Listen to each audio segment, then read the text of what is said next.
Welcome back to What's Burning right here on Lake TV.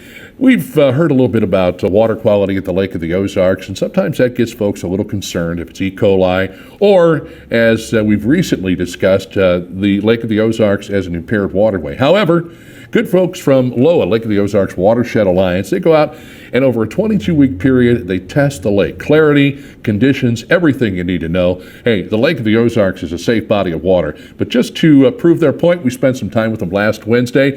Here's a look at our opportunity to get out on the water with the Lake of the Ozarks Watershed Alliance on What's Burning. With Cody Lubering with Geosyntic Consultants, right? Sir. Yes.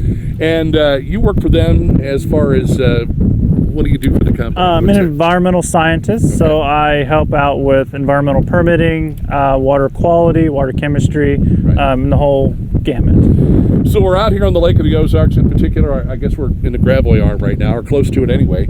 What is the first procedure that we are going to perform here in order to kind of give folks an idea of water quality at the lake? All right, well, Sammy, you'll see here in a minute, we'll be taking a Secchi depth reading. It's to measure water transparency, how far can we see into the water column. Give us an idea of just clarity. Oftentimes, if you have enrichment of nutrients, you'll have mineral turbidity, and your clarity will be then suffer, and you cannot see very far. So Sammy will demonstrate that here in a minute. Best case scenario, what are we looking for? We're looking for more than a meter is great water quality for this ecoregion of the state. Worst case scenario? Less than that.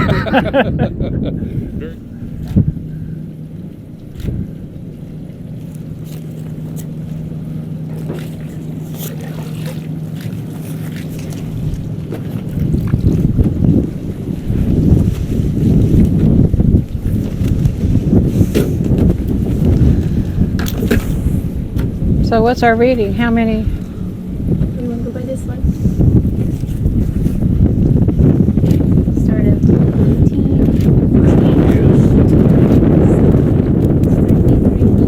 18. 3 feet, 3 inches. So yeah, we'll take an average of the two. So this was your retrieval mark, right? Right. Yeah, so just take an average of the two. So it's 3 feet, 9 inches. So around a meter, so everything's great. Conditions look awesome out here. Is this what would be considered normal? Yes. For the Lake of the Ozarks? Yes. On a day like today, there's not a whole lot of traffic out here. On a day when it's busier, would this differ at all, or would we pretty much be within the same parameters? You'll be within the same parameters. You'll have more influence with climatic conditions. A lot of rainfall. Rain's a big deal. Rain, if it's rain and the sediment's coming in, So that's what rain and affects it. sediment and things like that. So Yep. you're looking more at the weather than you are at the boat traffic. Correct. Yes. And not just the weather here, the weather in the watershed upstream toward Kansas City, Right. In Kansas, what's going on there, it's all coming through here. Well, obviously, when you have flooding and things like that, you probably are seeing more sediment coming into this lake, Yep. like we had back a couple of years ago, Yeah. Right. 2019, when they had all the flooding up Yes. around the northwestern part of the state. Now, Sammy she's collecting a volume of water that we'll take back and process at the house for total nitrogen, total phosphorus, chlorophyll, and TSS. So she'll rinse the bottle a couple times until, we're using the same container every time to collect it and bring it back. So we're getting a representative of today's conditions. So ideal conditions, Cody, what are we looking at as far as what you'd like to see in terms of what you might see?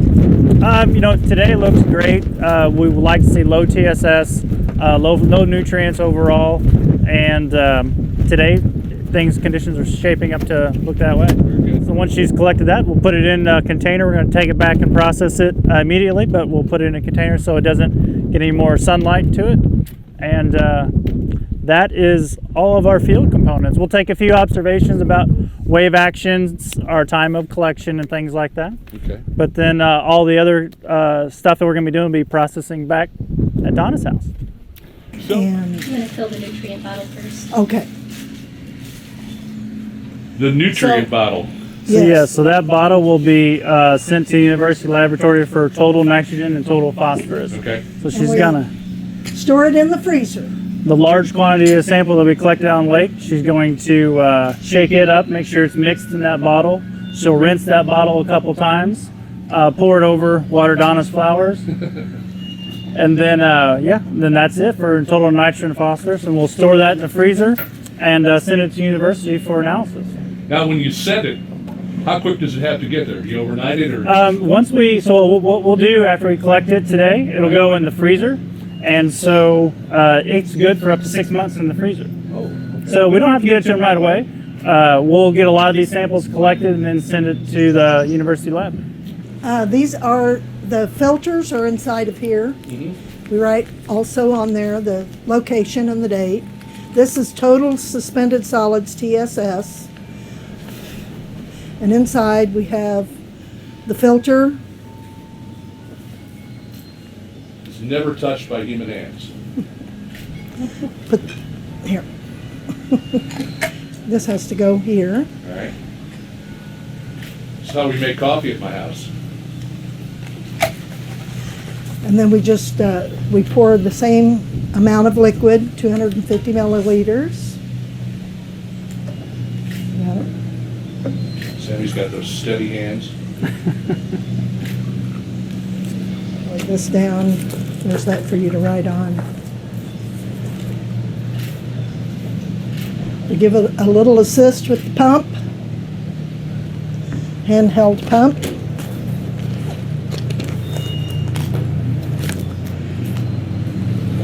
Sometimes I let her do that. I have an arthritic hand. I can do it, but something happened there. Got sprung a leak. And this is just will be disposed of. So with TSS. Traps. Oh, you're good. Go ahead. Well, you. What are you trying to filter out, I guess? So this will be for total suspended solids to understand what suspended sediment are within the water column of the lake that we sampled. So Okay. we measured a volume of water, passed it through a filter. That filter at the lab then gets weighed because all these are And as you pre-weighed. can see, there's.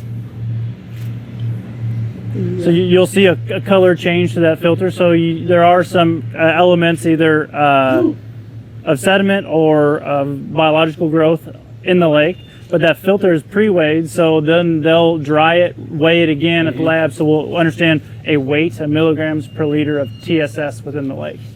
So it includes sediment. It can include any type of algal growth, things like that. That all contribute to suspended sediment within the lake. So they'll do that twice. Maybe the rest of the water for you. Is it for me? I'm a little thirsty. This is the taste. No, no, no, this no, is no. the tasting part. Here's Muddy, right? No, no, no, no, no, no.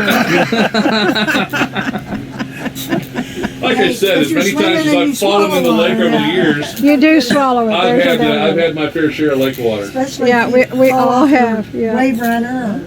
The lake Sleeves. water is getting some excellent ultraviolet disinfection today. It is. That's where the sunshine helps out. Yep. You know, something that's real important, and you see so often around the marinas, if they have a little gas spill and they quickly grab the Dawn, which is the worst thing you can do. It just takes that pollution, puts it right in the bottom of the lake and leaves it there.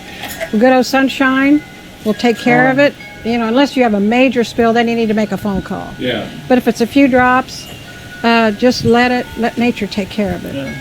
And how soon will you send that in? We'll probably send them all in at once at the end of the season. Okay. So that way, excuse me, the grant won't start till August 1st, and so that'll give us enough time over the winter before we start collecting next year, in our plan next year, to get that information back from the lab, decipher it, and understand if we need to modify our sampling approach, if we need to make it a more robust, systematic approach. And so that'll help guide really our plan writing that starts this fall and to this winter. Well, Cody, thanks for all the useful information, all these wonderful ladies here. Appreciate all your help out there today as well.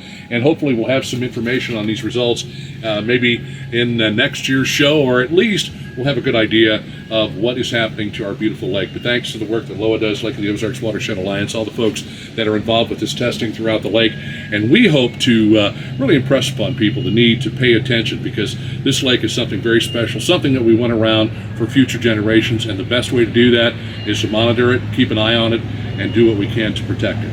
Back with more coming up shortly. What's Burning on Lake TV.